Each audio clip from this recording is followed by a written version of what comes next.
Hey, good morning, Shabbat Shalom. I do know there's a football game today.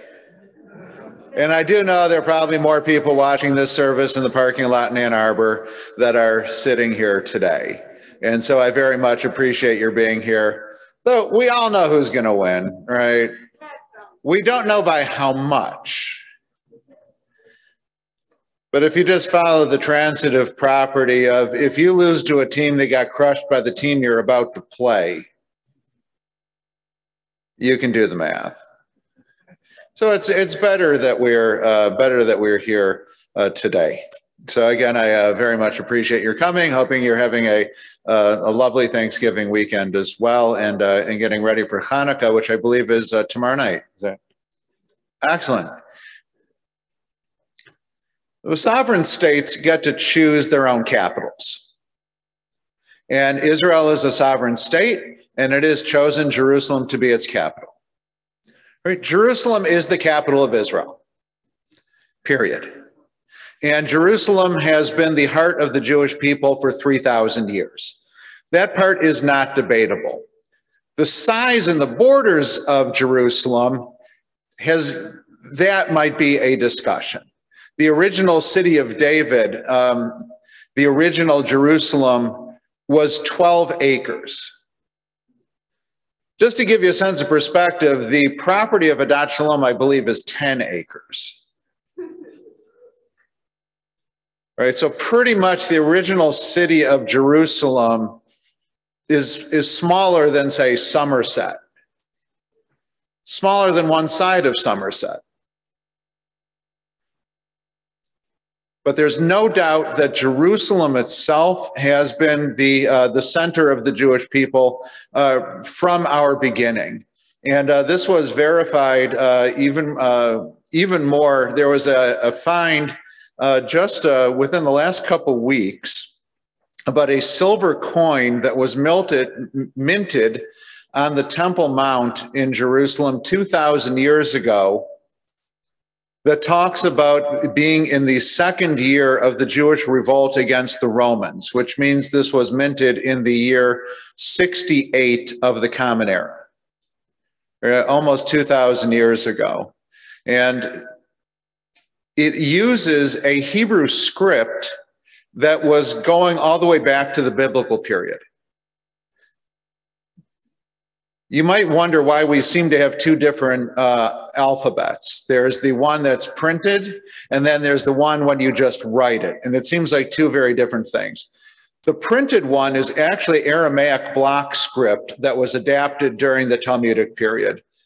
Written Hebrew is much more close to the original written Hebrew of 1,000 years earlier that was based on the Canaanite alphabet. Now, the reason I'm sharing these things is that this coin is proof that the Jewish memory of Jerusalem goes back to the time of King David himself, almost 3,000 years. That part, again, is not disputable. And that's why even today in Jerusalem, it's the center of who we are. It's the capital of Israel. And I think it's very powerful that the seal of Jerusalem, not the seal of the state of Israel, but the seal of Jerusalem itself, is the Lion of Judah. And you see it all over the municipality. The Lion of Judah is the symbol of Jerusalem itself. And I want to focus on the symbol of the lion today, because I think it's very important to think about, particularly the Lion of Judah.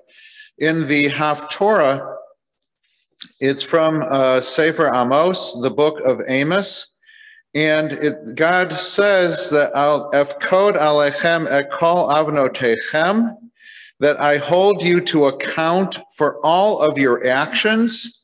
I hold you to account for all of your moral behaviors. Aryeh sha'ag mi lo yira Adonai Elohim diber mi lo yonavi. The lion has roared, and you must pay attention. God has spoken.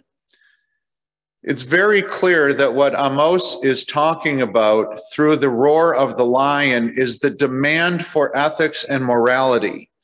That Jerusalem is to be the center of the moral world, and that the people living in it are supposed to be modeling ethics, justice, kindness, and peace. Again, the roaring lion is the symbol of the demand for morality.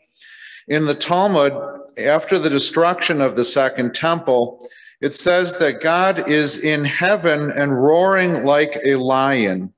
Shalosh mishmarot haveh halayla v'al kol mishmar yoshev hakadosh baruch hu v'shoeg ka'ari. That at every watch of the evening, God roars like a lion. And what does God roar? Oy li shabavnotehem hecharavti et beiti v'sarafti et hechali v'glitim levein umot ha'olam. Because of the sins of the people, the temple was burned and destroyed, and they were exiled. The people lost Jerusalem because of a lack of morality, a lack of ethics, a lack of kindness, and a lack of justice. They didn't have Jerusalem because they were Jewish. They had Jerusalem because they were going to act in the most elevated way.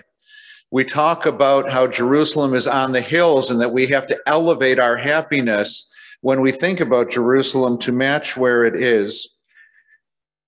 But what's powerful about the Jewish people is that we never gave up on the return to Jerusalem. That's what Zionism is, the return to Jerusalem. Zion, Zion is a word for Jerusalem. And in the Talmud, it continues that God roars like a lion every evening, waiting for the people to return, waiting for the people to be restored. And when we think about Hanukkah, which is beginning tomorrow night, it's not about the defeat of the enemy. It's about the restoration of the temple. It's about the restoration of Jerusalem after it had been desecrated, after it had been made unholy by the Hellenists. And who is the hero of the Hanukkah story? Judah, the Lion of Judah. It's not a coincidence that the one who restores Jerusalem is the Lion of Judah. And I think there is a great power in remembering that that's really what the holiday is about, the return to the best of who we are. And that's why the Lion of Judah is the symbol of Jerusalem to this day. This is ultimately the purpose of Hanukkah. The Maccabees under Judah didn't just restore the ritual of the temple. It wasn't just about lighting the lights of the menorah. It wasn't just about bringing back sacrifice, but it was about rekindling the sacred light, the sense of divine compassion and justice in the world. We are the Lions of Judah today. We are the ones who have to protect Jerusalem. Part of that responsibility is to make sure Israel is safe and secure. But part of that responsibility is to hold the government of Israel to its own standards, to live by its own shield of Judah, and to make sure that all Jews feel at home in Israel, that all religions are respected, that everyone under Israeli control is treated justly. This is the standard that Jerusalem sets for itself.